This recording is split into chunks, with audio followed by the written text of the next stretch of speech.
Kriminal adminnya gimana? Ada. Sebentar.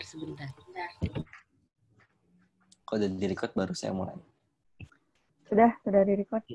Oh, udah ya. Jadi nanti ini live-nya di Instagram, Bu. Ada juga nanti dimasukin atau diunggah di Instagram TV di Kriminaloid. Jadi kalau teman-teman yang ketinggalan sesi Zoom kita bisa lanjut di sana.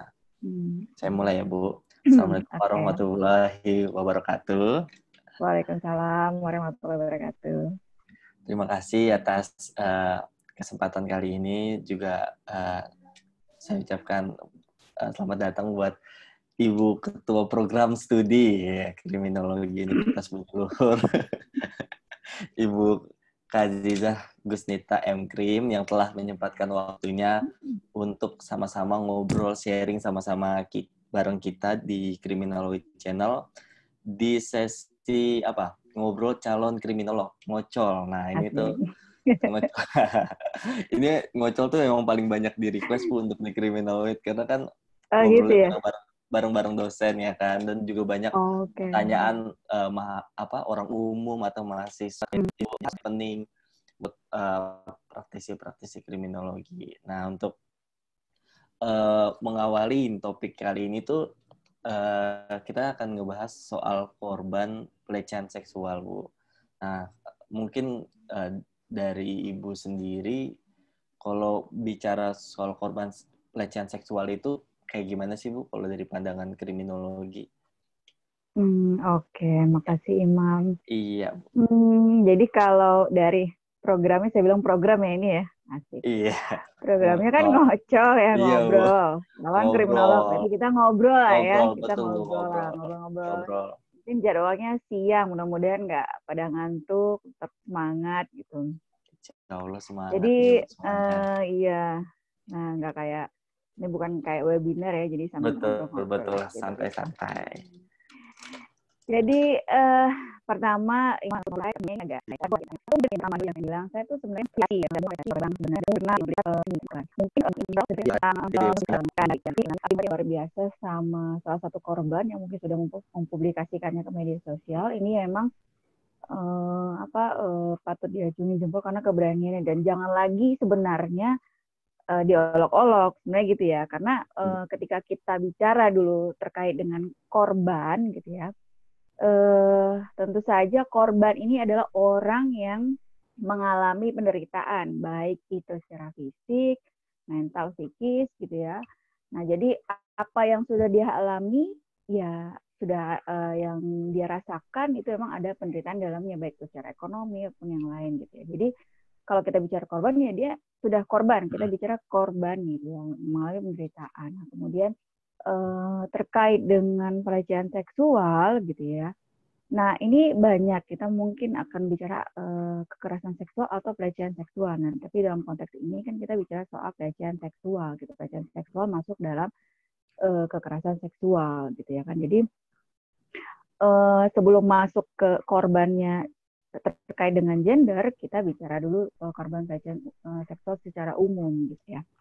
Jadi ketika korban sudah berani speak up, baik itu di media sosial, pokoknya di publik ya, secara umum gitu, berarti kita menghargai, patut melindungi korban tersebut juga sebagai masyarakat umum. Kita patut melindungi korban juga karena keberaniannya satu, kemudian hal ini tujuannya tadi, kalau kita, atau kemarin saya melihat korban gitu ya, berani mempublikasikan ceritanya gitu ya kan, itu hal yang memang diapresiasi karena tentu kita jangan bilang dulu dia gender laki-laki atau perempuan atau siapa gitu ya. Keberaniannya dia mengungkap itu tadi gitu ya. Apresiasi ya, Bu. Supaya tidak ada korban lain lagi yang jatuh gitu ya kan. Jadi kita sebagai orang, sebagai masyarakat gitu, kita juga wajib melindungi dia, melindungi korban ini juga gitu ya kan. Karena kalau ketika tadi sudah publikasi, tujuannya juga baik, ternyata ada muncul lagi mungkin jangan lagi ada diolok-olok gitu ya. Jadi mungkin dibuat bahan bercandaan gitu, ini akan menjadi presiden buruk ke depan. Satu, presiden buruk lagi untuk korban-korban yang lain gitu ya. Kita kan nggak tahu nih, apa ada 10 orang lagi, apa 100 orang lagi gitu ya. Muncul mungkin di permukaan hanya 1, 3, 5 orang gitu yang berani melaporkan, 10 orang gitu ya. Tapi ternyata mungkin bisa ada ratusan yang tidak berani, yang tadinya, oh ini sudah ada nih 10 orang yang sudah melaporkan, jadi pengen melapor lagi. Terakhir melihat balasan dari masyarakat, ternyata ada dibuat bercandaan. Ada buat bercandaan. Jadi nggak mau melapor gitu. Betul. Ada rasa ketakutan, khawatir, ya kan. Jadi malu ini kan sebenarnya hal yang dialami juga ya, karena ketika kita bicara, kemudian ini masuk ke bagian gendernya tadi gitu ya. Kita bicara soal korban pelecehan seksual. Nah, identiknya selama ini memang ada juga sih laporan-laporan ya, penelitian terkait dengan korban-korban pelecehan seksual memang identik di lingkungan sosial terjadi kepada perempuan gitu ya, sekian persen yang. Tapi tidak dipungkiri sebenarnya di hadapan kita itu ada kasus-kasus yang korban pelecehan seksual dialami oleh laki-laki juga. Sebagai korban. Benar gitu, laki-laki sebagai korban ada kok pelecehan seksual, dan itu banyak. Nah, mungkin di masyarakat stereotipnya gitu ya, ketika laki-laki akan banyak pertanyaan. Misalnya, saya bilang, ada kasus dulu beberapa tahun yang lalu gitu ya, beritanya seorang janda melakukan pelecehan seksual terhadap beberapa pria, terhadap beberapa laki-laki, itu masuk. Dan itu dilaporkan juga gitu ke kepolisian tuh di beberapa tahun yang lalu di Jawa gitu ya, daerah Jawa gitu. Nah, kemudian apa sih ya ketika masyarakat atau teman-teman gitu melihat, mahasiswa atau imam mungkin ya melihat, apa sih di dalam pikiran kita ketika kita melihat berita itu gitu ya.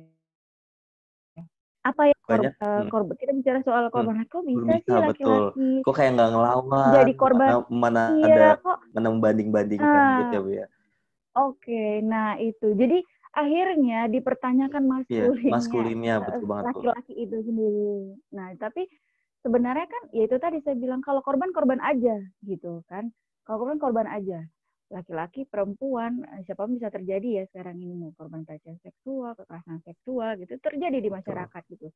Maupun angkanya rendah sekalipun, tapi itu ada di masyarakat. Dan laki-laki yang mengalami itu, jadi di masyarakat ada stereotip, jadi mempertanyakan itu. Padahal sebenarnya yang dialami juga itu sama gitu ya kan, merasa dilecehkan, merasa trauma, dampaknya sama. Ketika jadi mungkin akan dipertanyakan lagi juga, laki-laki kok bisa sih, ala laki-laki kan masa digoda janda gitu, bahasanya kan pertanyaan-pertanyaan seperti itu ya.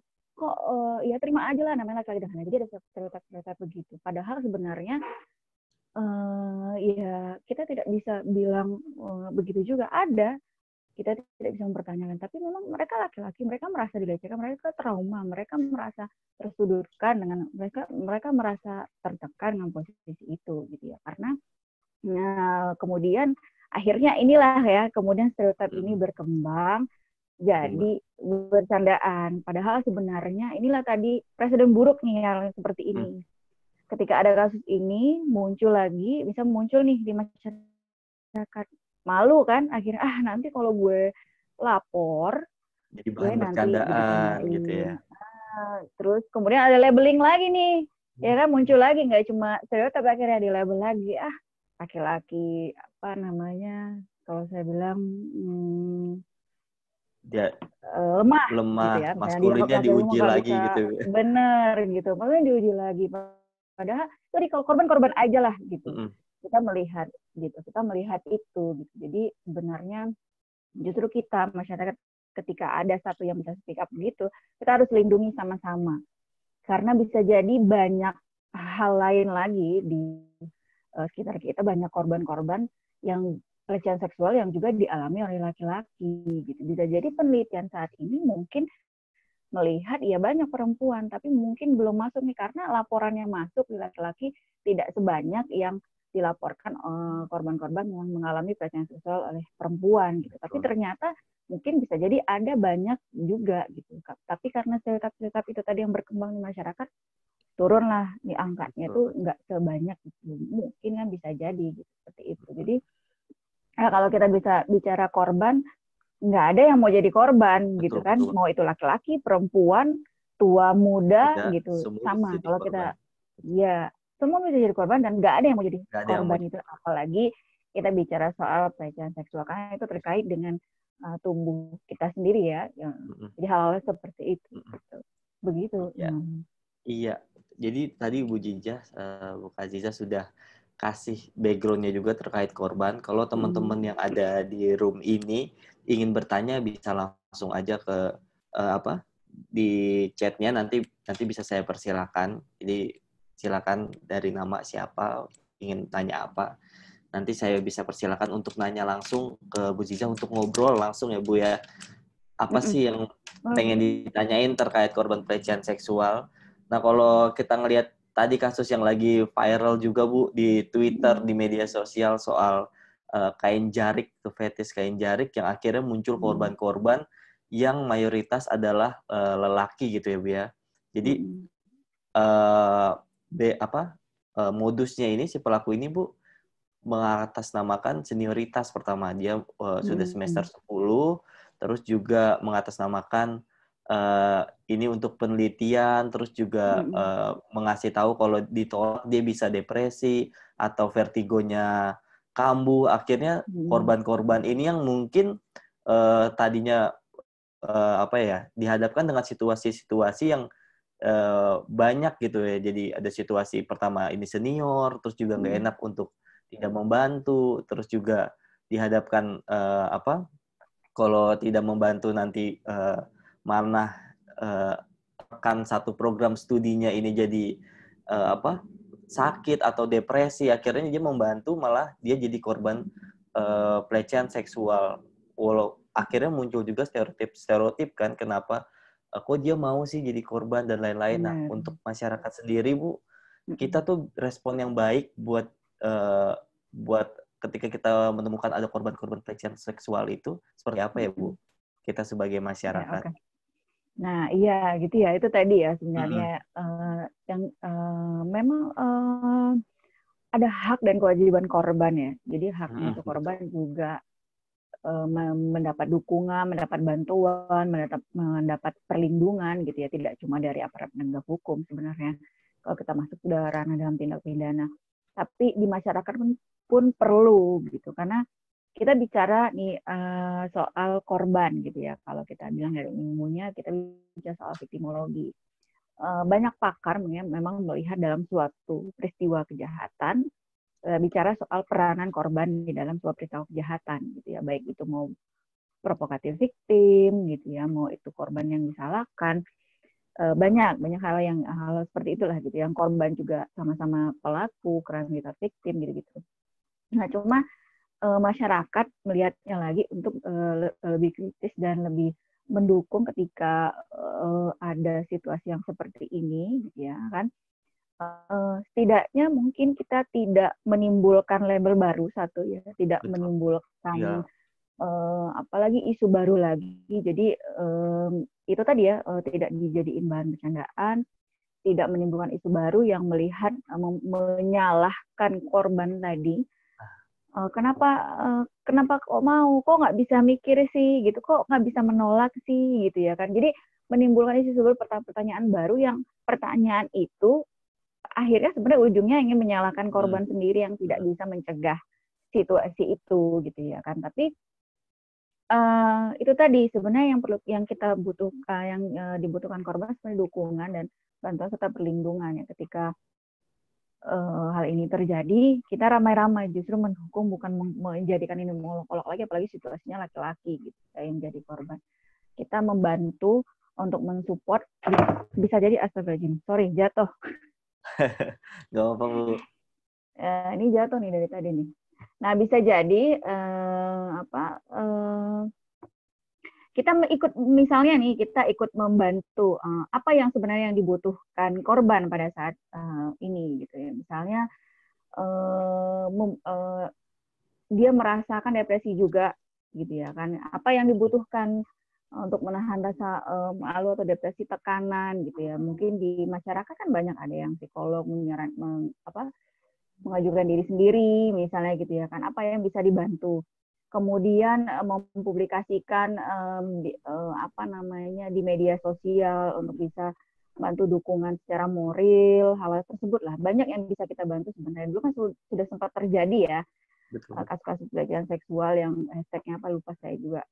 Jadi dukungan-dukungan itu yang dibutuhkan sehingga korban-korban lain juga bisa bicara, muncul di muka umum tanpa harus merasa malu. Justru yang sebenarnya harus malu itu pelakunya, bukan korbannya, gitu ya.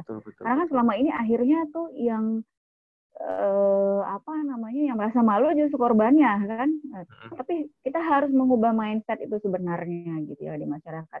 Ketika ada peristiwa kejahatan, yang malu itu justru pelaku, jangan korban. Korban harus bisa berani bicara. Nah, itulah butuh dukungan masyarakat tadi untuk membentuk mengubah mindset, ya kan, kemudian mendukung korban dengan cara-cara yang seperti itu, sehingga tidak bermunculan lagi korban, dan korban yang sudah ada bisa berani bicara dan membuat pelaku ini di luar kita bicara dulu soal sistem keadilan pidana ya, membuat pelaku justru malu, dan yang lain misalnya ada pelaku lain yang sejenis di luar sana yang belum ketahuan di muka umum, tidak berani juga berbuat hal yang sama.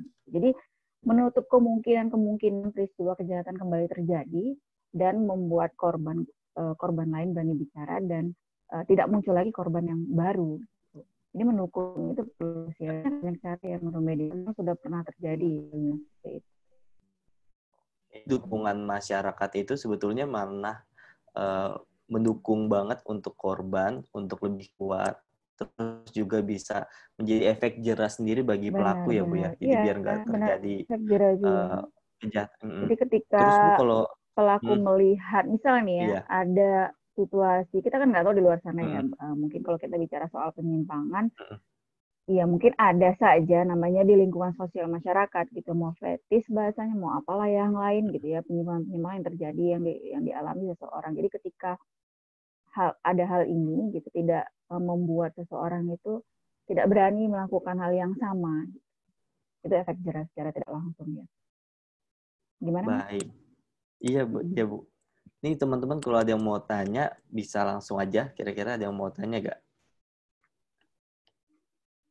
Ada yang mau tanya gak? Kalau enggak, kalau ada yang sudah di apa?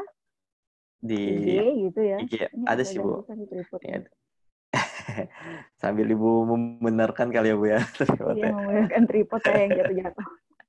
Iya, kan tadi Ibu juga bilang kan ada kayak apa stereotip sendiri, mana korban yang disalahkan ya Bu. Misalnya kayak korban ditempatkan apa ya, dibandingkan maskulinitasnya ketika cowok menjadi korban pelecehan seksual, atau pakaiannya misalnya ketika perempuan dihadapkan pakaiannya apa nih kan dia bisa jadi korban pelecehan seksual, atau tindakan si korban tersebut kok nggak ngelawan atau apa. Nah sebetulnya kenapa sih Bu stereotip yang malah menyalahkan korban ini muncul di masyarakat? Dan dampaknya buat korban itu sendiri seperti apa Bu? Iya, jadi kan mungkin kan memang kan kita melihat ya, kalau kita bicara soal apa sih tadi, jadi sebenarnya menyalahkan korban ya, menyalahkan korban pelecehan seksual. Jadi ketika di dalam victimologi pun memang dipelajari sebenarnya ada nggak peranan korban juga dalam suatu peristiwa tadi yang sudah saya bilang ya. Jadi misal kasus kekerasan seksual akan kasus pemerkosaan, kekerasan seksual, pelecehan seksual dilihat, dikaji kembali ya, kenapa kasus ini bisa terjadi, mulainya dari mana. Jadi kalau bahasa media kronologis, ceritanya dari mana gitu ya. Nah, ketika bicara kasus pemerkosaan atau kekerasan seksual gitu ya, dilihat terjadinya ada di mana gitu. Dilihat lagi sebenarnya tadi ya, kalau Inung tadi bilang pakaian gitu ya. Pada Pakaian. dasarnya sebenarnya kan ini kan sudah dikritisi ya dari berbagai teman-teman aktivis mungkin di seluruh dunia bahkan ya. Kejadian kasus kekerasan seksual, pelecehan seksual, pemaksaan atau apapun itu yang sejenis eksploitasi seksual sebenarnya saya pernah lihat juga itu saya ikut juga datang ke pameran. Jadi kasus pemerkosaan itu dipamerkan tuh baju-bajunya itu justru bukan baju-baju yang minim ya. Ada kasus juga bahkan ya, di pelecehan seksual di Transjakarta itu terjadi ibu-ibu usia sekitar 45 tahun menggunakan kerudung yang panjang gitu-gitu ya mengalami pelecehan seksual kayak gitu. Jadi itu terjadi di masyarakat gitu. Tapi kan mungkin ada stigma. Kalau saya bilang sih akhirnya stigma gitu ya, karena mungkin kita bicara peranan yang dicari sebenarnya yang memicu pelaku untuk melakukan kekerasan seksual itu gitu ya kan. Apa yang dicari akhirnya melihat ada nggak peranan korban di situ, dianggap ketika ya jatuh lagi nih mam mau muter-muter nih mam kurang kondisi ini kebalik ya mam ya. Iya kebalik Bu, saya pasti harus balik juga Bu. Sorry mam ini kurang kondusif sekali. Jadi gitu ya. Jadi kalau misalnya dilihat itu mengarah kepada mencari nih sebenarnya karena mengingat laki-laki ini berbuat sesuatu dikarenakan ada pemicu gitu. Jadi akhirnya dicarilah peranan korban dalam kasus kekerasan nih apa, dilihat mungkin dari pakaian, padahal sebenarnya itu udah dikritisi ya, dari pakaian gitu, udah banyak lah dikritisi dari teman-teman aktivis gitu ya. Nah kalau bicara lagi kemudian kenapa sih bisa muncul hal yang stigma dan hal seperti itu, kemudian bicara lagi soal patriarki hal seperti itu ya, karena isi pemikiran kita masih berpikir dalam segi viktimologi pun mungkin kasus-kasus rentan tadi memang ada terjadi kepada secara gender perempuan. Padahal sebenarnya ini terjadi juga untuk laki-laki. Ya. Akhirnya sosok perempuan itu dinilai lembut, ayu, gitu ya, feminim. Ya. Jadi ketika ada sebuah kasus terjadi gitu pelecehan seksual korbannya seorang laki-laki, makanya ada pertanyaan maskulinitasnya laki-laki tadi karena identiknya korban pelecehan seksual dialami oleh perempuan yang dianggap rentan terhadap kasus korban pelecehan seksual karena ayu, feminim, lembut dan lain-lain. Nah, akhirnya dipertanyakanlah ketika terjadi terhadap laki-laki tadi yang harusnya bisa melawan secara fisik bisa kuat, bukan orang yang sosoknya ayu, kenapa bisa begitu gitu, hal seperti itu. Nah itu berkembang, itulah tadi yang saya bilang sebenarnya tugas kita masyarakat mengubah mindset itu. Kalau korban saja, yang dialami dia itu sama, laki-laki perempuan ketika menjadi korban ya tekanannya, depresinya, bahkan ada yang sampai ya memang itu depresi bunuh diri gitu karena trauma. Bahkan kasus kekerasan seksual laki-laki dan perempuannya bisa ada yang kasusnya jadi pelaku, laki-lakinya menjadi korban ya, bukan karena perempuannya stigmanya kurang jantan, kurang laki atau bukan, tapi memang yang dialami orang tersebut, korban tersebut emang memberikan dampak secara psikologis yang kuat karena tiap orang kan punya background kehidupannya sendiri-sendiri. Ya kan? Kita nggak bisa menyamaratakan laki-laki yang satu dengan laki-laki yang lain sama harus maskulin dan lain. Semua punya background, baik itu perempuan atau laki. Tidak ada melihat gendernya itu ya, tapi melihat tiap manusia punya proses hidup sendiri, punya background keluarga yang berbeda-beda, sehingga ada hal-hal lain ketika dihadapkan dengan suatu situasi yang berkaitan dengan peristiwa kejahatan, dampak psikologisnya pun mungkin akan beda-beda dan traumanya bisa jadi sama untuk baik itu laki-laki ataupun perempuan. Oke, berarti sebetulnya kasus pelecehan itu ya punya situasi yang dan background yang Ibu jelaskan tadi ya Bu yang berbeda-beda, yang itu yang harus dianalisis ya Bu. Jadi bukan stereotip yang mana menyalahkan korban untuk kedua kalinya yang benar. Iya, ini sebenarnya itu. makin menimbulkan stereotip ini sebenarnya makin menimbulkan ini ya, nggak cuma malu, tapi itu makin tertekan lagi, depresi lagi, bahkan itu tadi. Berakibat fatal Makanya tadi bunuh saya bilang diri jangan itu ya, Bu. munculin isu baru lagi gitu, jangan Betul, munculin betul. ini lagi, itu bisa bikin udah dia trauma, udah dia jadi korban, yang dia hadapin ya pada saat kejadian itu kan membekas tuh, Membekas, benar kan banget. membekas, terus teringat. Trauma mungkin ada yang trauma, ada yang tidak gitu ya. Tapi kalau dia mengalami trauma, kemudian depresi, terus muncul lagi, dijadiin mungkin bercandaan, kemudian dia labeling, kemudian dipertanyakan tadi, ya makin-makin lah ya. Jadi makanya tadi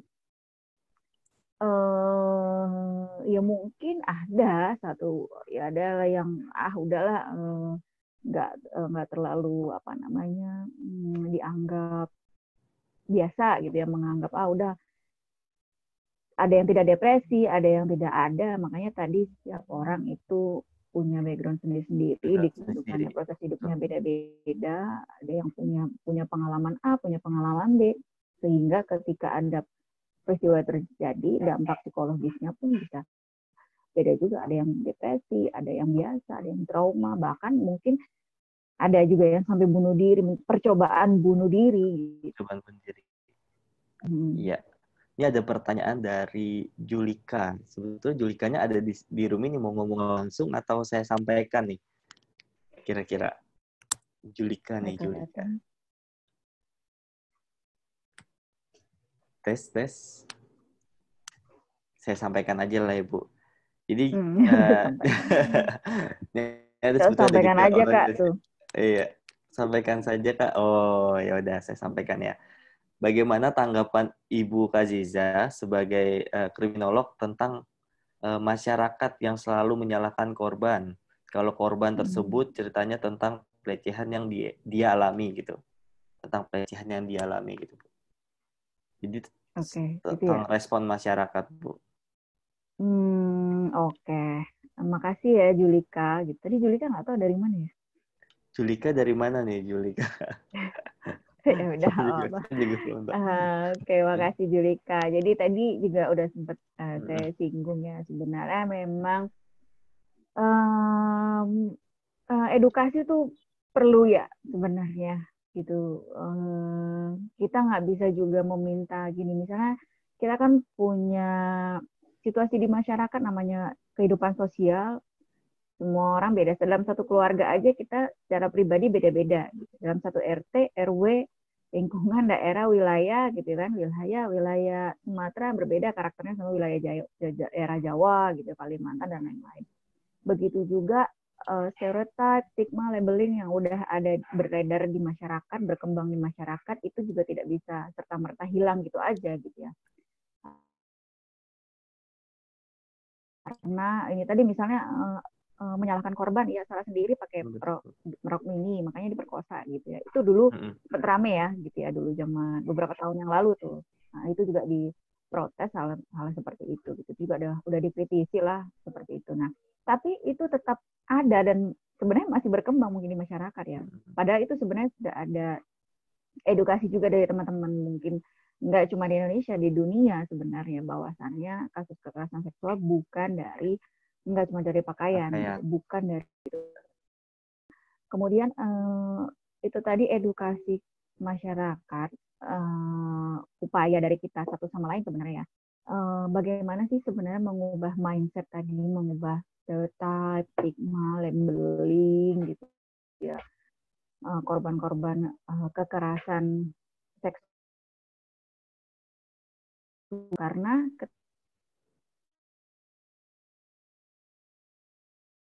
ketika itu terjadi, misalnya media sosial ya, masyarakat penyebar luasan informasi di media sosial, kemudian media massa juga kasus pemerkosaan di kos-kosan siapa? Ini ada kasus dulu dosen dan mahasiswa gitu. Dosen dan mahasiswanya ini bahasanya mengalami kekerasan seksual oleh dosennya. Di mana? Di kontrakan, di kos-kosan dosennya. Gitu. Nah, ini dari sini aja menimbulkan wacana ya, menimbulkan kesan masyarakat akan mengarahkan pemikiran masyarakat kepada penyalahan Korban. korban. Jadi yang pasti, nah korban kenapa datang Kenapa ke datang ke kontrakan, kontrakan? Ya. ya gitu ya kan secara pribadi.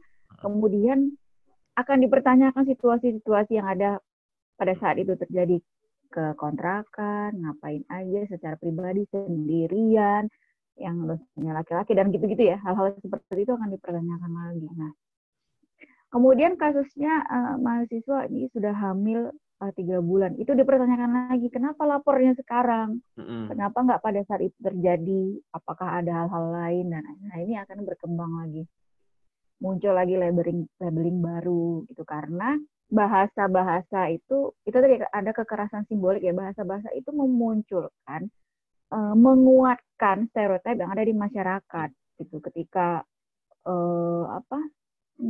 perempuan itu harus begini, harus begitu, harus menjaga ini itu dan lain-lain. Nah, kemudian bahasa-bahasa yang berkembang di masyarakat menguatkan itu lagi sehingga yang tadinya ada tuh nggak bisa lagi diubah mindset. Jadi membentuk yang baru bahkan menguatkan yang lama gitu.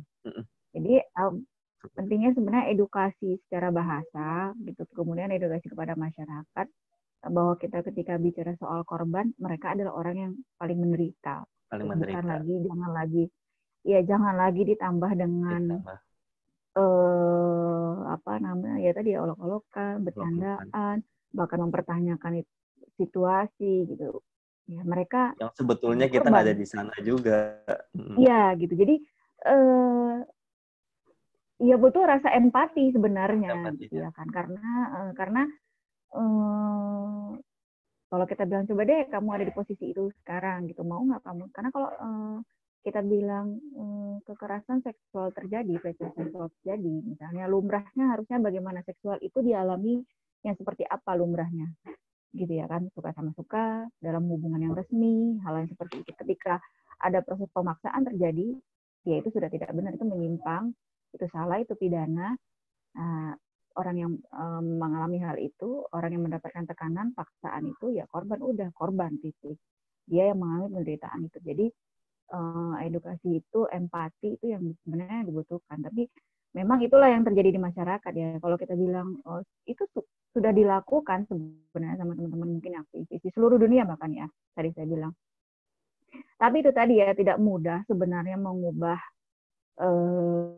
stereotip, stigma, labeling ya, hal-hal yang sudah berkembang di masyarakat dari tahun ke tahun gitu ya. Tapi itulah tadi tugas kita semua sebenarnya, tugas kita semua betul. Yang karena siapapun bisa menjadi korban.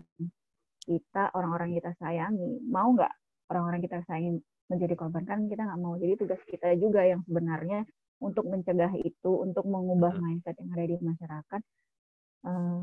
Ini nggak baik lah gitu. Ini jangan lagi ditimpa dengan persoalan baru ke korban sendiri gitu.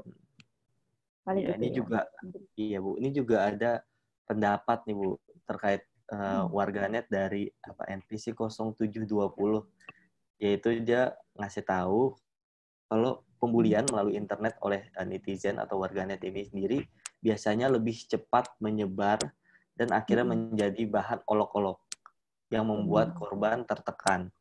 Terus ya dia juga menyampaikan dia nggak bisa menyampaikan secara langsung Bu. Jadi sebetulnya pembulian melalui internet itu sekarang malah jadi tren sendiri ya Bu ya. Jadi nggak harus pembulian secara langsung terhadap korban. Secara internet sendiri korban bisa mendapat bulian yang cukup berdampak juga bagi dia. Sebenarnya lebih kejam loh ya. Iya sebenarnya. Bullying itu lebih kejam loh lagi. Sebenarnya. Iya. Jadi misalnya nih ya, kalau saya nih sama Imam gitu ya, di satu situasi yang sama. Jelek lo, kurus lo, gemuk apa gitu, body shaming misalnya gitu ya. Iya betul. Udah saya dan Imam doang nih yang tahu ya. Tapi kalau di media sosial, ya seluruh dunia bisa baca itu gitu ya. Jadi sebenarnya lebih kejam. Karena ruang lingkupnya itu lebih luas. Kemudian akhirnya menimbulkan lagi, misalnya nih ya, kalau udah banyak yang lihat, yang nonton, yang baca gitu ya, kemudian banyak yang bully, muncul lagi, timbul lagi. Tapi kalau cuma saya dan Imam nih saya bully lah gitu ya, ya udah kamu dan saya gitu, kamu sakit hati marah sama saya gitu. Tapi ketika ada yang melihat seluruh dunia, lo muncul lagi ya, memuncul dasar Imam kurus, jelek, malah gitu ya, bully gitu. Jadi muncul akhirnya di labeling lah sama masyarakat. Pokoknya lebih sadis lagi kamu saya karena media sosial membentuk apa tuh lagi isu baru, wacana baru, paradigma baru, image baru lagi gitu. Jadi misalnya nih bully tatap muka aja langsung ya udah gitu. Tadi hanya 2 aja ya. Kalaupun ada muncul hal yang baru ya hanya dari komunitas itu aja gitu, wilayah itu aja. Tapi ketika di media sosial ya banyak orang ya akhirnya menyebarluaskan, menimbulkan lagi isu baru lagi gitu, label-label baru lagi gitu untuk orang itu sendiri. Dan akhirnya mencakup hal orang lain. Misalnya imam nih, misalnya gini ya, oh iya jelek itu kurus, hitam dan lain-lain gitu ya. Misalnya tuh hanya itu. Kemudian ketika ada orang yang seperti itu akan dianggap jelek itu tadi ya. Jadi anggap jelek. Iya. Betul. Jadi memunculkan paradigma baru, isu baru, label baru lagi, gitu. Ada juga pertanyaan dari Yosafat Kevin, Bu, Kriminologi 2016. Jadi beliau menanyakan apakah korban pelecehan seksual dapat memprovokasi si pelaku. Jadi yang Ibu sampaikan, apakah korban sebetulnya bisa memprovokasi si pelaku untuk berbuat pelecehan gitu, Bu? Oke. Nah itu ya sebenarnya kalau di viktimologi tadi balik lagi nih saya omongin lagi udah ketiga kali. Jadi kita bicara memang ada sebenarnya peranan korban dalam sebuah peristiwa kejahatan gitu ya. Bahwasannya tadi ada dasar viktimologi ada provokatif victim tuh ada gitu ya kan, memprovokasi nih ada peranan korban, tanggung jawab korban tuh ada dalam sebuah peristiwa kejahatan. Nah cuma tadi ya saya bilang ya kalau saya bilang kalau kita dalam situasi kasus kekerasan seksual, pelecehan seksual, adalah kalau kita bilang korban, dia korban. Gitu. Karena ketika seseorang itu mengalami kekerasan seksual, tadi ya, hubungan seksual itu layaknya dilakukan yang bagaimana? Ketika ada paksaan, ketika ada tekanan, itu memunculkan dampak-dampak yang baru. Tidak hanya psikologis, tapi secara fisik pun untuk korban itu juga mengalami penderitaan yang lebih lagi. Jadi saya sendiri sih nggak mau memunculkan provokatif victim di dalam kasus korban pelecehan seksual. Karena itu tadi, hal yang sudah dialami korban kekerasan seksual, pelecehan seksual, itu sudah sangat menderita gitu. Jadi jangan lagi ketika ada muncul kasus kekerasan seksual, jadi mencari kesalahannya tadi ya kayak tadi ya contohnya tadi, orang kekosan sih gitu, orang sendirian harusnya kan begitu, udah tahu ininya begini, udah tahu ininya begitu gitu. Jadi mencari-cari itu. Kalau dicari-cari pasti ada aja provokatif victim itu. Ya kan, pasti ada aja. Misal nih, ada kasus nggak cuma kekerasan seksual ya. Kasus pencopetan gitu ya. Pencopetan di jalanan. Korban dan pelaku tidak kenal gitu. Kemudian dicopet, hilang dompetnya dan lain-lain gitu. Nah, kalau mau dicari ada aja pasti provokatif victim. Ya salah lo sendiri gitu. Kenapa pegang tas ini kenapa nggak ditaruh tasnya di bagian depan gitu ya kan? Kenapa jalan sendirian di malam-malam gitu ya, dicopet lah, harusnya kan di bagian ini. Nah, kalau dicari-cari itu pasti ada aja peranan korban dalam sebuah peristiwa kejahatan. Nah, kemudian itu tadi ya yang berkembang tadi, makanya saya bilang untuk kasus pelecehan seksual kita nggak usah cari provokatif victim karena yang muncul tadi stereotip di masyarakat ya kekerasan seksual, pelecehan seksual terjadi ya udah karena pakaian tadi, padahal itu sebenarnya udah dikritisi gitu ya kan. Akhirnya dicari-cari ya provokatif victim karena ya selalu sendiri pakai baju minim, pakai baju ini itu dan lain-lain. Nah itu tadi yang sebenarnya diedukasi kita kita bilang aja kalau korban ya korban, peranan mungkin ada ya dalam teknologi tentu ada ya, kita bicara ada memang provokatif victim. Tapi untuk hal ini kita perlu edukasi, kita nggak usah mencari di bagian mana peranan korban ketika ada kekerasan seksual yang dialami itu cukup berat. Sehingga yang kita butuhkan adalah mendukung mereka dan melindungi mereka. Bahkan kita harusnya juga membantu mereka. Supaya ini nggak terjadi lagi, itu udah pasti. Siap, Bu. Ini ada pertanyaan dari Irin Zaki Oktaviani.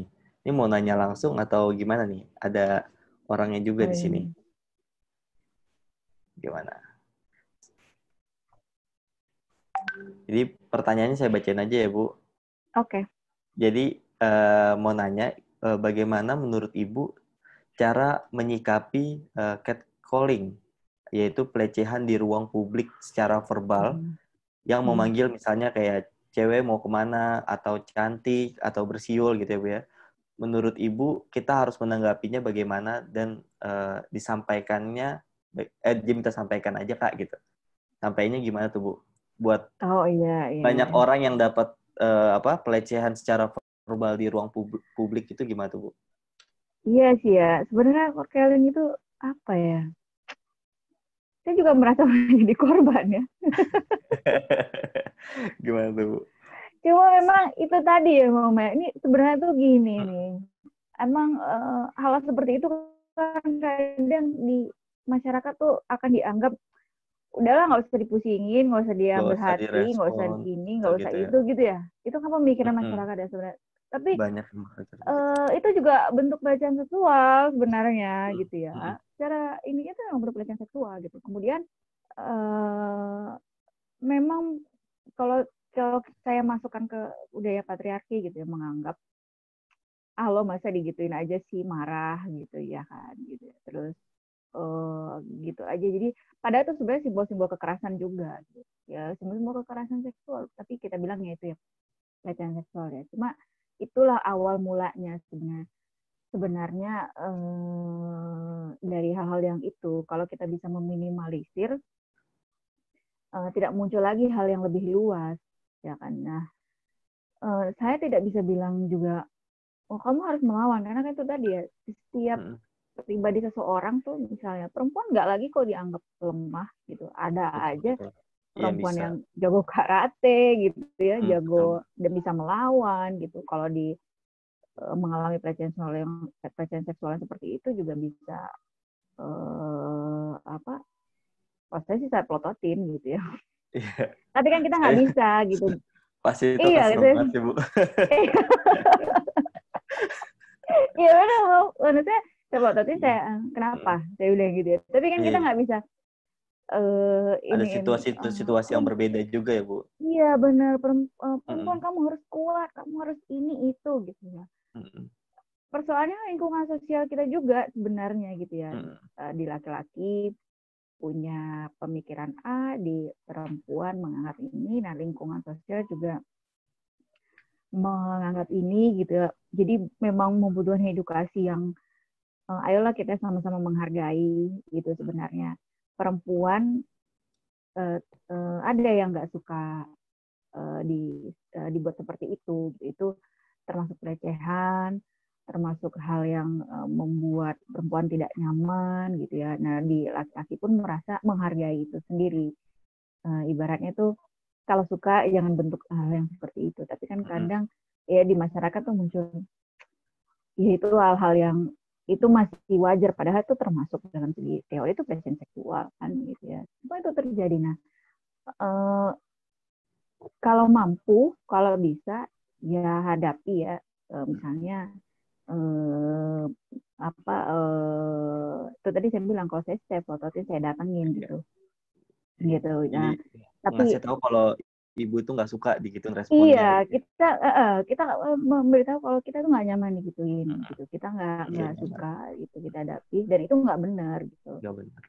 Jadi gitu. Jadi berarti kalau gini ya, Mam, kalau bercandaannya, berarti kalau kamu suka kamu tembak gitu ya, Mam. Iya. Nggak usah godain gitu. Betul, nggak usah goda-godain ya Bu sebetulnya.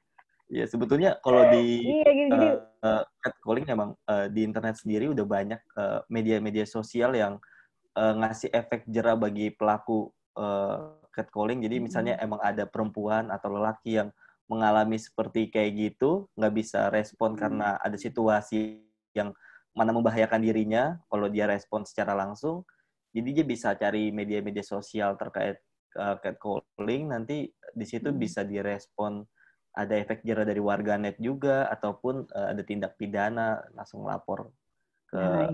Humas Polri kan gitu. Jadi itu sih, Benar-benar. iya, Itu kalau tindakan tegasnya begitu ya. Itu tindak tadi kan tegas sebenarnya ya. seperti itu. Kita kan punya ini, jadi jangan sampai lagi yang begini dianggap remeh, dianggap Dianggap remeh, wajar. betul banget, Bu. Tapi persoalannya itu, Mam, di masyarakat tuh ada kita kan ketemu realitas Iya, betul. bahwasannya Realita. itu tuh masih hal yang Dianggap apa ya, wajar, dianggap orang gitu doang kok, orang kita cuma gini oh ya gitu. cuman Tapi kan siul lo doang kok, dan keren kece lain-lain. apa gitu, iya cuma di pasti kalau priwitin atau digodain itu hal yang biasa, berarti kan lo ini gini gini. Nah itu ya sebenarnya tuh PR bersama sih, karena ya ini ada orang yang nggak nyaman, kita nggak nyaman digituin. Kalau lo suka lo tembak aja, lo suka lo bilang aja gitu. Untuk digodain karena akhirnya kan apa ya, melihat apa ya, mungkin apa ya, bukan nggak cuma nggak nyaman aja, ya ada eksploitasi juga sih menurut saya di situ ya. Pemikiran itu kan akhirnya berkembang kemana-mana ketika godain ada hal lain yang mungkin yang di bahan bercandaan gitu. Jadi bukan untuk diolok-olok lah gitu kalau saya gitu. Siap. Ini ada pertanyaan lagi dari Pak Luki di Apa? kolom komentar. Pak Luki, Bu. Ya. Pak Luki, tolong nanti di WA aja ya. Mungkin ini pertanyaan juga banyak sih, Bu, yang muncul di realita sosial terkait korban pelecehan seksual ya, Bu. Bagaimana Kenapa jika harus nanya lelaki sih? Bagaimana jika lelaki yang menjadi sasaran pelecehan seksual? Terus selanjutnya, tidak hanya yang dilakukan oleh perempuan, tapi juga oleh sesama lelaki. Apakah dapat juga dikatakan sebagai korban? Batasannya sejauh mana hingga dapat dikatakan sebagai korban pelecehan seksual? Seperti itu, Ibu. Ini saya Tapi ini dikerjain nih.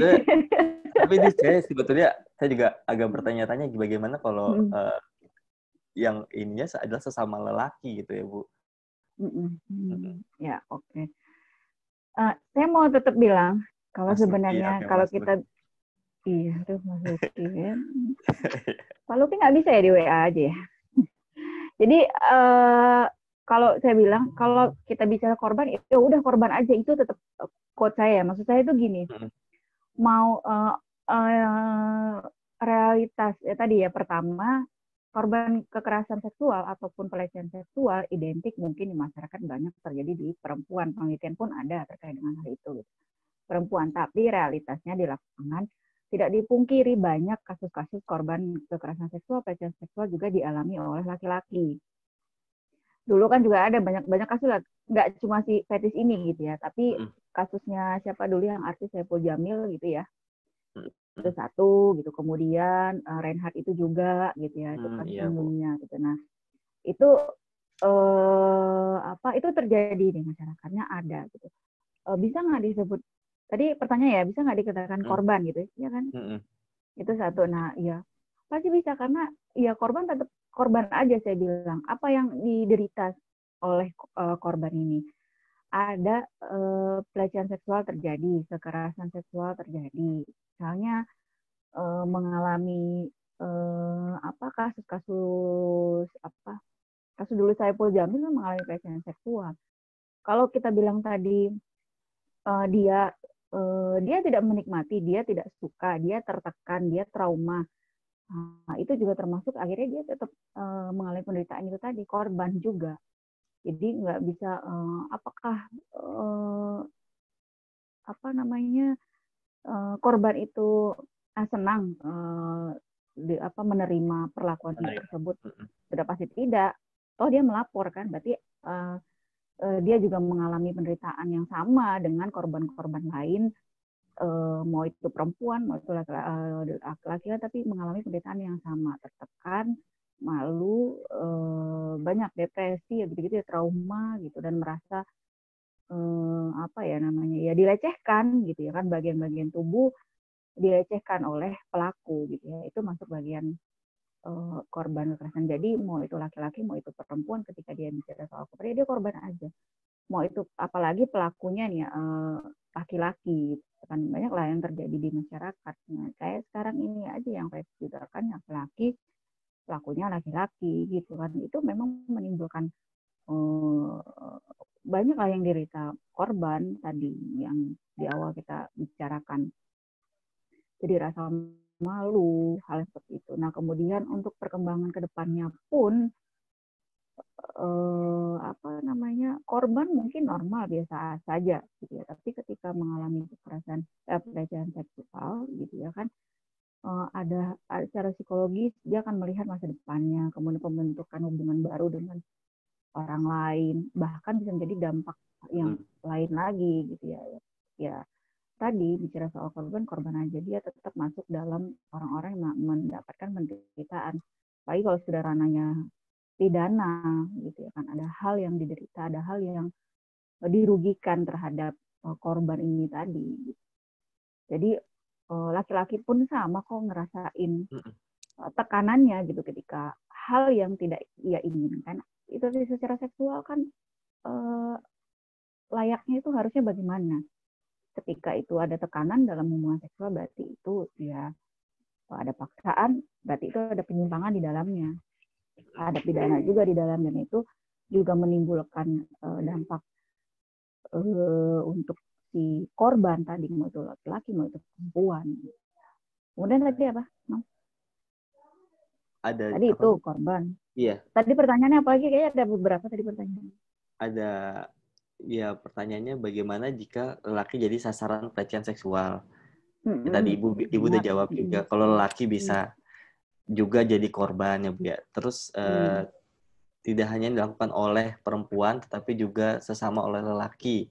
Jadi sesama lelaki gitu Bu, apakah juga dikatakan sebagai korban? Sudah juga Bu ya. Sudah. Batasannya sejauh mana hingga dapat dikatakan sebagai korban pelecehan seksual? Batasnya tadi yang saya bilang ya, kalau korban tadi apa sih secara definisi gitu ya. Jadi orang yang mengalami penderitaan, orang yang mengalami kerugian gitu ya kan. Misal nih, laki-laki yang mengalami apa tadi, seperti kasus fetis ini ya, ada nggak yang dideritanya? Ada nggak kerugian yang dia alami? Ya kan, kalau kita bilang orang lo nggak kenapa-kenapa sih, masa nggak kenapa-kenapa? Coba aja kita tanyakan, sebenarnya kalau mau ini ya kita tanyakan, apa nggak mengalami apa-apa, pasti mengalami penderitaan yang sama, apa secara psikologis kan mereka gitu ya kan, mengalami misalnya yang normal, kemudian saya ngelihat ceritanya yang di media sosial ya, diikat gitu ya Bu, diikat, kemudian apa sih namanya, disuruh mengaku biseksual ya, pelakunya disuruh biseksual, mengaku dipaksa hal itu, padahal kan tidak gitu kan.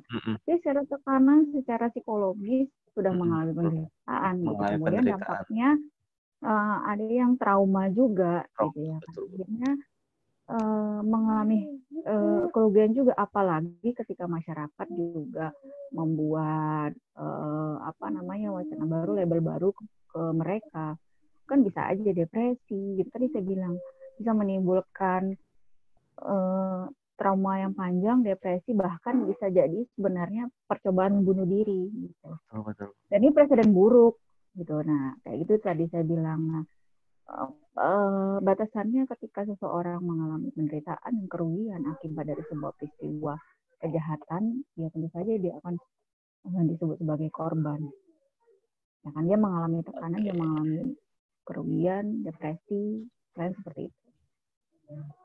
Nggak cuma fisik gitu ya, maksudnya kerugian itu nggak cuma fisik, materi, ekonomi apa gitu, tapi secara psikologis pun ketika dia sudah merasa rugi gitu. Misalnya kayak kasusnya Saiful Jamil dulu ya, gitu. Kalau kita misalkan kok ya dilecehkan, dirugikan gitu ketika bagian tubuh kita tersentuh oleh orang lain yang tidak kita sukai, tentu kan kita mengalami penderitaan tadi, apalagi dipublikasikan hal seperti itu. Betul. Gitu. Berarti udah terjawab juga pertanyaan dari Mas Luki yang katanya fanbase Criminaloid garis keras, Bu. Siap. Oh, nggak Sama boleh siap. Irin juga Siap, udah siap. terjawab ya. Berarti ada juga nih, Bu, pertanyaan dari Mas Bagas. Nah, sebetulnya ada di sini juga ya orangnya ya. Iya, mau langsung dibacakan atau langsung ngobrol sama Ibu Kaziza nih, Mas Bagas? Izin langsung dibacakan aja boleh. Oke, langsung saya bacakan ya. Jadi Mas Bagas nanya nih, Bu, kekerasan pelecehan seksual itu banyak terjadi di negara berkembang maupun negara maju, Bu. Banyak korban yang takut untuk melapor karena malu untuk bercerita. Dan korban pelecehan seksual tidak memandang gender maupun penampilan seseorang, mau dia itu berpenampilan terbuka ataupun tertutup. Ketika semua tahu apa yang dirasakan oleh korban pelecehan seksual, akan tetapi saya ingin bertanya bagaimana kita sebagai masyarakat yang mempunyai teman atau saudara sebagai korban pelecehan seksual untuk mau bercerita kepada kita atau pihak berwenang, Bu. Nah, jadi kan memang kadang tuh masih dianggap apa ya, Bu? Pelecehan seksual itu adalah aib yang harus ditanggung sendiri, kayak gitu-gitu ya, Bu. Jadi orang takut Itu untuk tadi ya bercerita saya gitu. bilang, itu tadi saya bilang, Mam, sebenarnya emang harus diubah mindsetnya kita. Jadi korban tuh jangan malu, yang malu tuh harusnya pelaku sebenarnya. Betul. Itu ya. Jadi, tapi kan yang teman di kita tuh sebenarnya malu karena apa ya? Ya itu tadi ada hal lagi ketika muncul yang baru, ada lagi dipertanyakan lagi ini itu dan lain-lain. Oke ya. Jadi mungkin hal apa sih yang harus dilakukan gitu ya kalau kita punya teman ketika orang terdekat atau kerabat terdekat. Waktu itu ada yang datang ke saya gitu ya, cerita soal ya ada hal yang dialami gitu, pelecehan seksual, eksploitasi seksual gitu ya. Jadi sebenarnya malu untuk mempublikasikan, mau ngelapor pun takut, khawatir. Jadi saya sempat saranin gitu ya. Di Indonesia tuh kan ada lembaga-lembaga, ini karena kebetulan perempuan mungkin. Jadi ada lembaga-lembaga khusus penanggulangan korban, ya khususnya perempuan gitu ya. Jadi kalau malu untuk datang sendiri ke mana, ke kepolisian gitu ya, mungkin butuh pendampingan gitu. Nah, saya menyarankan ke lembaga-lembaga mungkin kayak NGO, LSM gitu yang memang khusus menangani itu. Mereka kan prosedur secara hukum tahu, prosedur secara penanganan korban itu gitu. Jadi mereka pun tahu untuk tidak mempublikasikannya, tahulah semua prosedur bagaimana untuk penanganan itu tadi. Jadi karena kalau secara pribadi takut, khawatir, malu. Jadi saya sempat menyarankan coba datangi lembaga ABC gitu ya kan, ceritakan. Jadi mungkin lebih leluasa karena lembaga ini kan sudah biasa menangani, sudah banyak menerima korban-korban gitu ya kan yang cerita macam-macam. Kemudian mereka juga perlindungan dan bantuannya sudah jelas gitu. Jadi korban pun ketika datang bercerita tidak ada rasa takut, khawatir, hal yang lain-lain tidak ada lagi karena sudah datang ke tempat yang benar. Kalau saya sih sempat sarankan itu karena sendiri gitu dia. Jadi cobalah, kadang-kadang korban ngerasa kalau sendiri memang banyak ya dampaknya gitu ya. Jadi kayak merasa ketakutan sendiri di tempat insecure, di tempat yang sebenarnya nggak harus gitu. Tapi dia ngerasa ya udah takut dari awal gitu. Akhirnya memang butuh pendampingan itu tadi gitu. Nah, itulah tadi saya bilang mungkin coba ke LSM yang sudah ada gitu. Nah, cuma kalau untuk korban laki-laki ini kan ada ini tadi sempat saya ini juga ya. Kalau korban laki-laki bagaimana sih sebenarnya gitu ya kan? Saya pikir sama aja ya. Mungkin datang ke sebuah lembaga karena sebenarnya butuh pendampingan sih sebenarnya saya. Betul. Secara psikologis itu tadi yang sebenarnya harus dibantu dulu. Kalau udah kuat, udah rasa takut hilang, udah berani, udah ini, nah itu memang membutuhkan bantuan-bantuan pendampingan yang dari orang sekitar sehingga dia merasa dia tidak sendiri, Betul, dia didukung, disupport gitu. Paling itu sih kalau bisa. Oke, sudah terjawab ya, sarankan. Mas Bagas. Mm-mm. Selanjutnya Bu, ada yang nanya juga nih, Mas Syafi'i Ahmad. Gimana nih, mau saya bacain aja? Apa langsung ngobrol sama Bu Aziza? Kalau bisa ngobrol tuh nggak apa-apa ya Bu, santai aja ya Bu sebetulnya ya. Iya, nggak apa-apa. Meskipun saya agak pegal di megangin. Takut jatuh lagi remote-nya. Takut jatuh lagi. Jatuh lagi mengganggu konsentrasi saya. Oke. Siap, Monggo lah. Mas Imam, Iya, silakan. Bu Iya, Sazia. silakan. Oh iya, langsung nanya ya. Mas Ya, saya langsung menyampaikan saja. Ini kan udah beberapa yang Ibu sampaikan dari semuanya dengan rinci, dengan detail. Yang ingin saya tanyakan adalah apa yang harus kita lakukan untuk mencegah agar tidak terjadinya pelecehan seksual kalau menurut sudut pandang dari kriminologi. Oke. Ya, makasih Mas Terima kasih. Ini bicara SPK sebenarnya, Iya, Mam ya. strategi pencegahan. Ya, strategi pencegahan. Tapi sebenarnya udah ada pakarnya sendiri nih bicara soal SPK ya. Tapi mungkin saya bicara secara umum tadi kan kriminologi gitu ya. Sebenarnya tuh ini tadi ya kasus-kasus pelecehan seksual gitu kita melihat kita tidak bisa melihat dari pakaian gitu ya. Siapapun bisa terjadi di situasi bagaimanapun sebenarnya bisa terjadi. Cuma ada beberapa mungkin kita bisa pelajari kasus-kasus pelecehan seksual terjadi di tempat dulu ya, kita melihat lokasi-lokasinya seperti apa sehingga kita bisa mencegahnya gitu. Misal kalau di sebuah kerumunan gitu, kalau kita perempuan, kita mungkin pencegahannya kita hindari kerumunan yang berhempit-hempitan dengan laki-laki gitu ya kan. Kemudian itu yang bisa mungkin kita coba gitu sih secara umum gitu. Kemudian kalau kita merasa kalau di posisi laki-laki dan kita tadi kita bicara ya korban itu pelaku laki-laki dan laki-laki bisa saja terjadi gitu kan. Kemudian ketika kita merasa ada di lingkungan yang ramai tadi, kemudian ada hal-hal yang sebenarnya waspada tetap harus gitu. Nah, ketika kita melihat ada situasi, kita kan sebenarnya punya alarm ya, alarm naluri. Kita melihat situasi kalau misalnya lagi mati alarmnya, tiba-tiba muncul itu sudah terjadi, seketika mungkin keluar dari situasi itu. Jadi apa ya saya bilang ya, mengurangi apa ya, menghindari situasi yang ramai. Kalau tidak bisa menghindari situasi ramai yang berhimpitan itu tadi, cari posisi yang dari segi apa namanya, kalau di kereta gitu ya, saya contohkan mungkin di kereta. Kalau perempuan, kalau memang khawatir, nggak memungkin ada rasa takut hal-hal itu terjadi, pelecehan seksual terjadi, karena kan memang ada kasusnya ya. Carilah mungkin gerbong yang khusus wanita, khusus perempuan gitu. Transjakarta juga kan ada ya, di bagian depan itu yang perempuan kalau nggak salah begitu. Kayaknya ada gitu. Nah, mempelajari situasi-situasi pelecehan seksual yang terjadi di lingkungan sosial. Jadi kalau tadi yang di tempat-tempat yang ramai, nah hindari. Kemudian yang sepi, gelap gitu ya, itu ada kasus-kasus juga terjadi di jalan-jalan.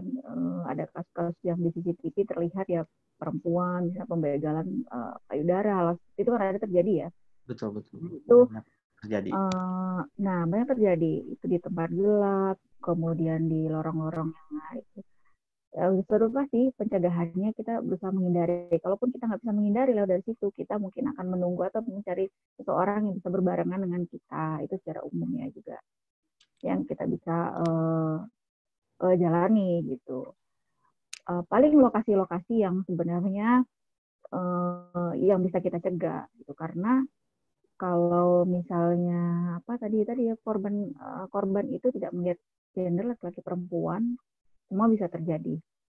Kalau seandainya yang terjadi situasi laki-laki juga dilecehkan oleh laki-laki, itu juga. Jadi sebenarnya itu juga membutuhkan, tadi saya bilang, mudah-mudahan kita semua ada alarmnya untuk melihat itu. Jadi tingkat waspada kita yang melihat, bukan saya bilang suuzon dengan insecure dengan kondisi, tapi kita pasti punya pandangan ketika melihat situasi ini sepertinya tidak memungkinkan saya untuk ada di sini, mencegah hal-hal terjadi, hal-hal peristiwa kejahatan terjadi. Jadi hal yang seperti itulah secara umum yang bisa kita lakukan ya untuk hal yang kecil lah di hadapan kita. Paling itu. Oke, berarti sudah terjawab ya Mas Syafi'i Ahmad. Ini juga Alhamdulillah ada seperti itu ya. Jadi pakarnya ada lagi tuh pakarnya. Iya, jadi harus lebih peka lagi sebetulnya kita ya Bu ya, buat ada situasi-situasi sebenarnya ya waspada, Nabi, waspada. Sebenarnya butuh itu. Kita nggak bisa menghindari ya lingkungan sosial kita. Kita butuh berteman, kita butuh bersosialisasi. Yang kita butuhkan untuk mencegah itu ya memang itu tadi tingkat kewaspadaan kita melihat itu. Ada juga Bu pertanyaan dari Mas Zaki.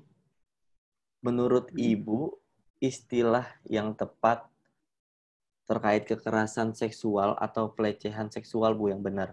Jadi ada kekerasan seksual atau pelecehan seksual yang tepat nih Bu. Terus pertanyaan keduanya, kalau mau bahas ini boleh pakai teori asosiasi diferensial, boleh gak tuh Bu? Iya. Tadi pertama apa yang istilahnya tepat? Ini untuk istilah ini yang tepat itu adalah kekerasan seksual atau pelecehan seksual Bu. Itu dulu. Oke. Jadi kekerasan seksual atau pelecehan seksual, kalau kita bicara pelecehan seksual kan bagian dari kekerasan seksual. Kekerasan seksual ada beberapa kasus-kasusnya yang menimbulkan misalnya kayak kasus pemerkosaan, eksploitasi seksual gitu ya. Pelecehan seksual termasuk tadi court-killing tadi ya, catcalling tadi gitu. Jadi misalnya kalau bahasa saya apa ya bahasa rasanya, jadi menyentuh hal seperti itu gitu tadi ya, kasus-kasusnya siapa dulu yang kayak Saiful Jamil gitu, nyuitin siul gitu ya, bersiul gitu ya, gitu hal seperti itu perbedaannya. Pelecehan seksual ini bagian dari kekerasan seksual gitu, itu ada di dalamnya. Nah kemudian apalagi tadi bisa kalau pakai teori asosiasi diferensial untuk bahas terkait ini Bu. Oke. Kalau saya melihatnya, jadi kalau misalnya teori-teori secara positifis, dia kan melihat secara gambaran umum ya. Jadi setiap kasus kejahatan, baik itu pelecehan seksual, kekerasan seksual, ataupun kasus yang lain, akhirnya melihat bisa saja masuk, karena kan dia grand teori besar gitu ya. Jadi orang bisa mempelajari, orang bisa melihat situasi, baik itu melihat dari media, mempelajari dari media, teori-teori grand teori positivis itu banyak bisa dipakai oleh berbagai kasus-kasus yang ada di masyarakat, apalagi kasus pelecehan seksual gitu ya. Jadi itu bisa saja dipakai. Begitu, Mam. Oke, gimana Mas Zaki? Udah terjawab ya sama Bu Azizah? Oke, saya lanjut nih Bu, ada siap sudah ya, sudah Pak. Ada lagi pertanyaan Bu dari yang tadi Bu, yang NPC 0720. Nah, ini saya bacakan aja. Udah panjang juga nih Bu. Bagaimana kalau pelecehan yang terjadi selama bertahun-tahun? Seperti contohnya ada sebuah kasus di luar negeri yang diculik selama 18 tahun dan dilecehkan secara seksual sampai mempunyai 2 anak. bahkan korban sebenarnya tidak terlalu dikurung dan bisa kabur saja. Apakah si korban sudah mulai menerima dan tidak bisa lagi disebut dengan pelecehan seksual? Itu, Bu. Gimana misalnya, mungkin lebih tepatnya gimana kira korban mulai mulai membiasakan atau mulai hidup dalam lingkungan pelecehan seksual itu, Bu? Gimana sampai udah punya anak, sampai 18 tahun gitu, Bu.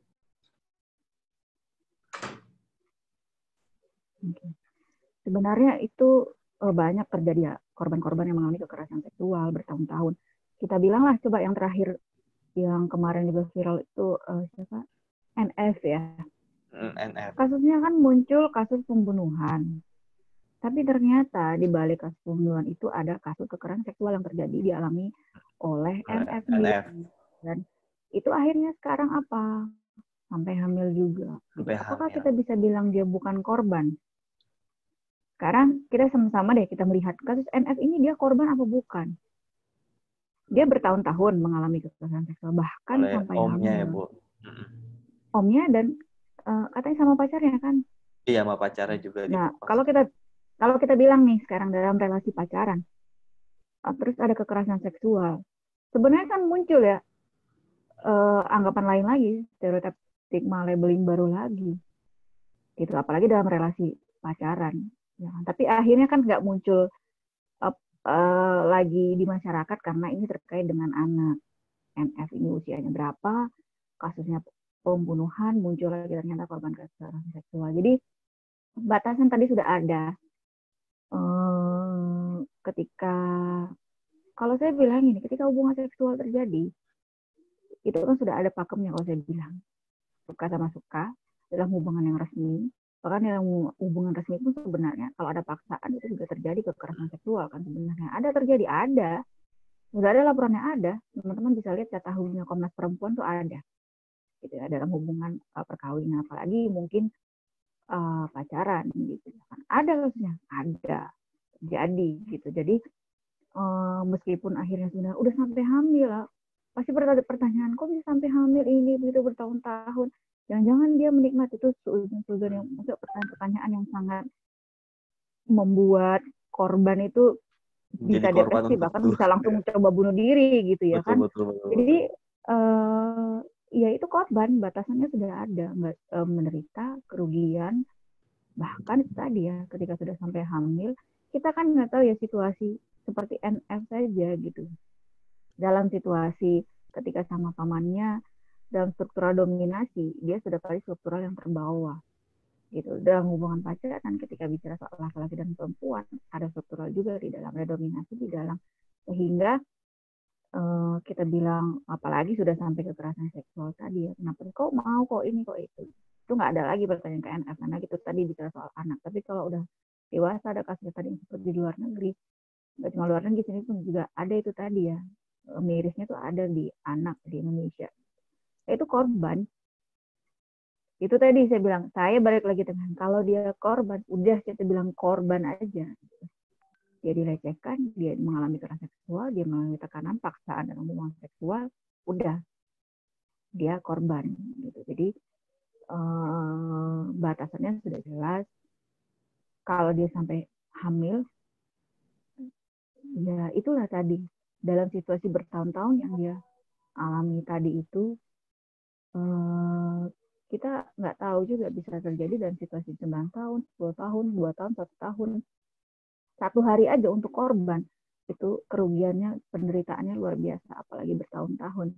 Ketika sudah sampai hamil, sudah tidak sanggup, mungkin ada perlawanan, ya sama itu juga yang terjadi juga ya kan dalam situasi yang dia diculik bertahun-tahun, struktur dominasinya, secara dominasi udah pasti dia ada struktur dominasi terbawah, ya kan nggak bisa melawan. Mau apa diculik, mau dia apa, mau kabur dan lain-lain gitu misalnya ya, itu gambarannya. Tapi yang terjadi di kita ya seperti kasus NF itu tadi, ternyata tahun-tahun sampai hamil, gitu lah. Siap. Gitu. Bener Bu. Berarti saya. Iya, berarti harus emang lihat unsur-unsurnya Bu. ini sesi pertanyaan di room ini udah selesai, Bu. Tapi di live IG ada satu penanya lagi, Bu. Ya. Iya. Jadi ada pertanyaan, Bu. Saya mau tanya, dari ini nama akunnya dulu ya, Bu. Nama akunnya Akui XS. XS. Saya mau tanya, jika dilihat dari sudut pandang pelaku, Bu, mungkin bagi pelaku itu bukan melakukan pelecehan, tapi bagi korban itu sebuah pelecehan. Itu bagaimana, Bu? Jadi misalnya kayak saya misalnya, atau saya bersiul nih, Bu, orang yang tadi ya. kepada perempuan, atau ini bagi saya itu bukan pelecehan. Mungkin bagi saya itu hanya memuji kecantikan dia, tapi bagi dia itu suatu pelecehan. Nah, itu bagaimana tuh, Bu? Iya, itu tadi ya, seperti tadi ya. Sebenarnya itu kan itu realitas sebenarnya di masyarakat kita. Realitas. Gitu. Ketika saya ngerasa korban, saya merasa dilecehkan dengan siulan saya. Cantik, saya gitu ya. Mungkin ada perempuan yang nggak suka gitu ya, disiul gitu ya, digoda kayak gitu. Nah, sementara si pelakunya tadi nggak beranggapan ingin melakukan pelecehan dan nggak berpikir itu sebuah pelecehan gitu. Itu mungkin sebuah bercandaan gitu ya kan, canda, sebuah mungkin rasa suka mungkin gitu ya. Makanya tadi saya bilang kalau suka aja, bilang suka. Kalau bercandaan ini bukan suatu hal yang dibercandakan, cuma realitas di masyarakat itu ada dan itu akan dianggap wajar terus gitu. Jadi itu orang cuma begitu aja kok, itu kan akan dianggap wajar ya. Nah, padahal sebenarnya itu tadi sebenarnya butuh edukasi dan perubahan mindset kita terhadap hal-hal yang seperti itu. Karena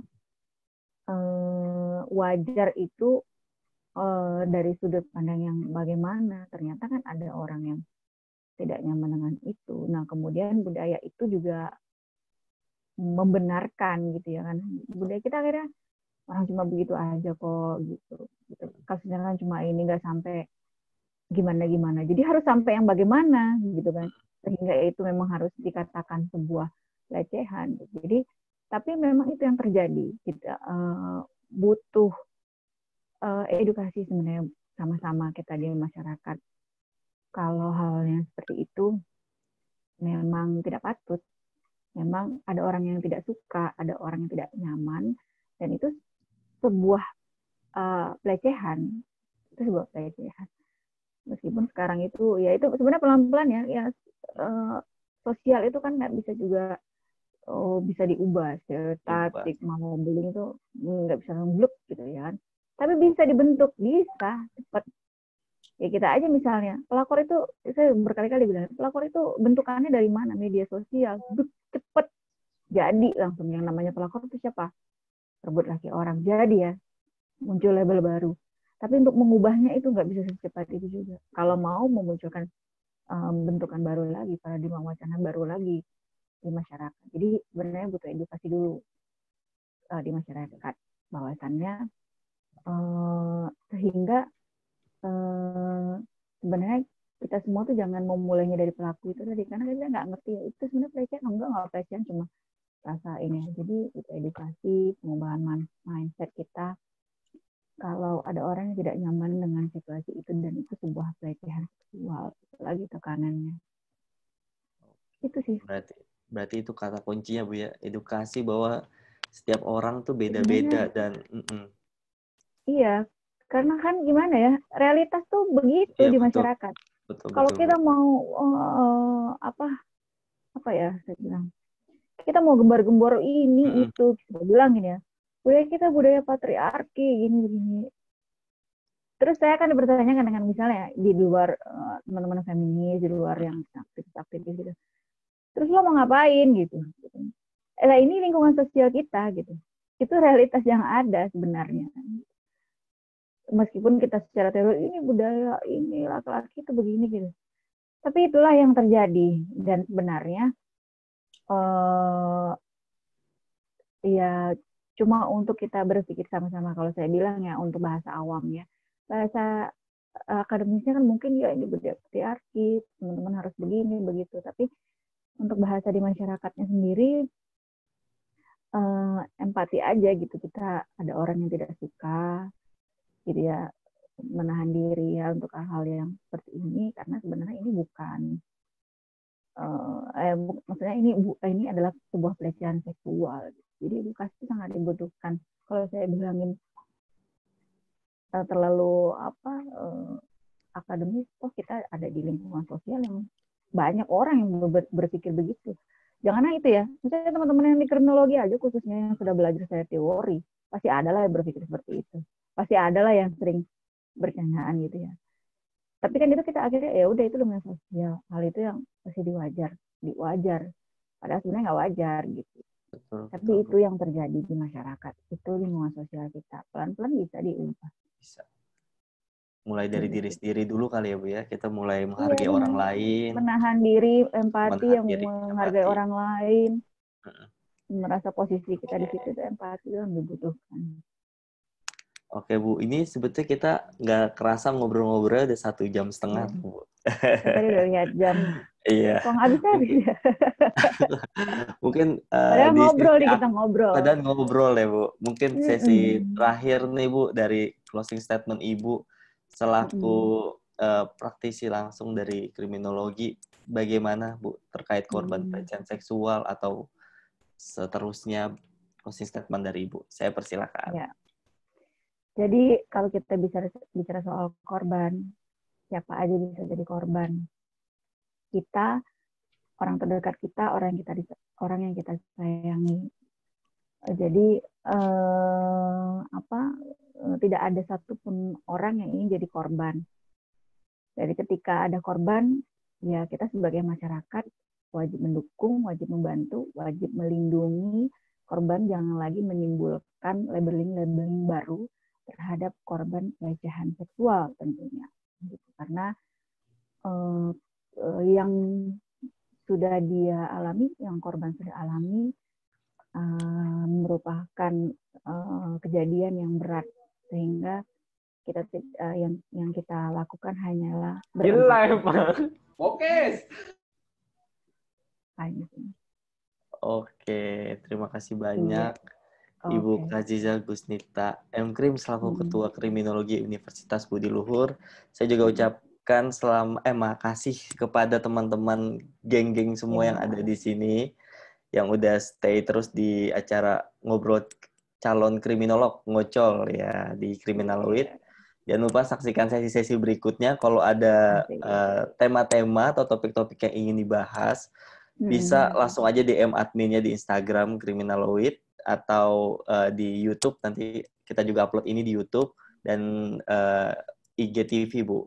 Jadi kita akan upload. Oh gitu. Okay. Iya, Keren, sekian keren. dari saya juga makasih juga buat semua. Iya. Makasih Ibu. Sekian dari saya, Imam Sujudi.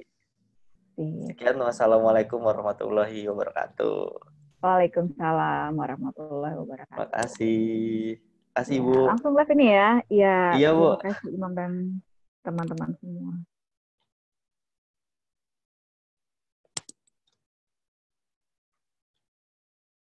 Terima kasih ya teman-teman semua. Dah.